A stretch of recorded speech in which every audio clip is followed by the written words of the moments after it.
We were flying on our way from Saipan in a bombing mission toward Japan. I don't remember what our target was, but we probably had about 10 tons of bombs, full load, 8,000 gallons of gasoline, several hundred miles north of Saipan, which was our base. One engine, propeller, started running away. High speed. We couldn't control it. Normally there's enough oil left to control a propeller pitch, but we couldn't slow down the propeller. That was at 3 o'clock in the morning. We were at about 3,500 foot of elevation.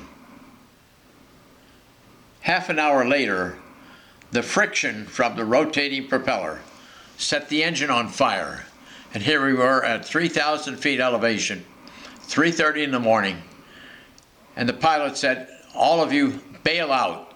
So what did we do? Of course we bailed out. From my position as a flight engineer on the B-29, I was right next to the nose wheel well. Of course we put down the wheels so we could get out, slow the plane down. So I nose dived out of the nose wheel well right into the blackness of night. Pacific Ocean, 3,000 feet below me.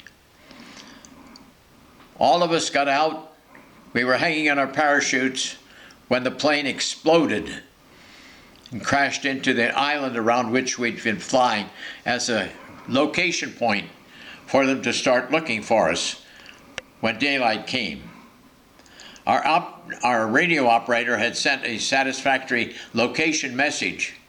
Our navigator had directed the pilot to this island, the island of Agrihan, one of the islands of the Marianas chain, one of the northern islands. Fortunately, we were around that island, came down in the water into my parachute, trying to get my life raft. Being dark, I couldn't see, and eventually the parachute shroud lines were wrapping around my ankles and pulling me under. So I cut them loose and swam away from my life raft, which was part of my parachute pack. So there I was with a Mae West. That's an inflated chest vest, which held me up for the next 8 hours. I tried to swim to the island. It was probably a mile or so offshore. But when I got there, the huge waves carried me in, slammed me against the rocks. Huge rocks on the shore. Actually, I tried to find a little bit of a beach, but most of the shore was rock. But after having been slammed into the rock several times, carried it back out underwater and slammed in again, I swam away and decided to stay away from the island until I could be rescued. After daylight, sometime after daylight, a PBY, Catalina flying boat, came over. I signaled it with my mirror that I carried in my knee pocket.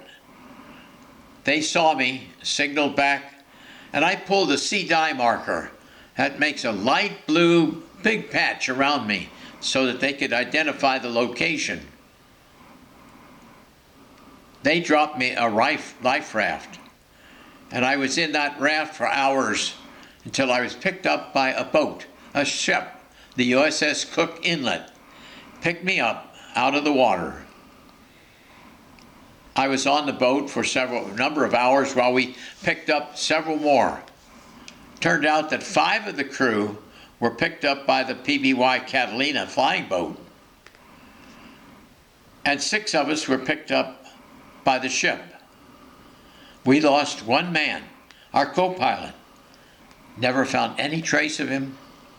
Later, a group of infantry went up on the island to try to locate him, went to the site of the plane crash, found no evidence whatsoever. He must have drowned.